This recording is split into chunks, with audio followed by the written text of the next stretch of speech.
down to size after the financial crisis has turned into a giant myth. In fact, they've become even bigger.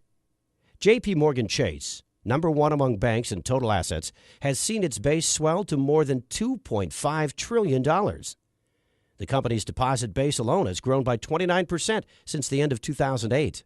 The so-called Big Four institutions, J.P. Morgan, Bank of America, Citigroup, and Wells Fargo, continue to distance themselves from the pack, with some $8.2 trillion in total assets. That's 154% more than the rest of the top 50 banks combined. Unfortunately, the old saying, the bigger they are, the harder they fall, will prove correct. And when they collapse, the result will be nothing short of catastrophic for the world economy. But for a bubble to inflate, you also need an asset on which speculation, or rather gambling, has become so rampant and so over the top that a disaster is just waiting to happen. Let me introduce you to the world's biggest and most dangerous casino. It's called the derivatives market, and right now, the total net worth of all outstanding derivatives contracts is a staggering $552.9 trillion, according to the Bank for International Settlements. $552.9 trillion. Let that number sink in for a moment. Total U.S. debt right now stands close to $19 trillion, and most Americans find that shocking. But very few have any idea of how big this financial market is.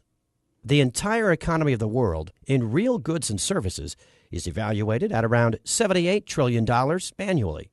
The derivative market is 7 times the value of every good and every service provided around the world in an entire year.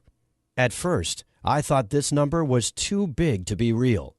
But the Office of the Comptroller of the Currency, independent bureau of the U.S. Department of the Treasury, confirms it. Make no mistake, you are looking at the biggest bubble in the history of mankind, something 7 times greater than the entire economy of the world. So what exactly is a derivative? A derivative is a speculative contract, a bet placed on stocks, mortgages, interest rates, the price of commodities like gold, silver, coffee, oil, or the possibility of a company or even a nation to default. Basically, right now, there is nothing of economic worth that does not have some sort of derivative attached to it.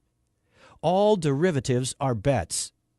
This is not a metaphor, an analogy, or a generalization. The players on the derivative market gamble trillions on the future price of the asset to which the derivative is attached. These are the speculative contracts that will eventually pop the current gigantic bubble. Warren Buffett once referred to derivatives as financial weapons of mass destruction, and he was proven right. The CDOs that led to the crash of 2008 were derivatives, as they drew their value from interest payments on mortgages and housing prices. They were traded on this market just like all the other derivatives, and they were just a tiny part of the market. In 2008, there were about $500 billion worth of CDOs. That was only a very tiny fraction of the derivatives market, yet it was enough to almost collapse the economy of the world.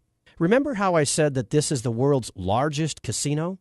In a nutshell, the derivatives market, or more correctly put, the derivatives casino, is where big banks and other financial institutions place their bets on every aspect of the world economy. Yet with these bets, everybody loses. So how did this bubble inflate to more than $550 trillion? Say Jack controls the derivative department of one of the too-big-to-fail banks. He knows that the riskier the bet, the higher the profit he gets, and the bigger his bonus. And he thinks, just like everyone else, that if he loses, the Federal Reserve will bail him out just like in 2008. What do you think Jack would do? How much do you think Jack would bet on derivatives? Well, the Office of the Comptroller of the Currency has the exact numbers. Citigroup, total assets more than $1.8 trillion. Total exposure to derivatives, more than $53 trillion. J.P. Morgan Chase, total assets about $2.4 trillion.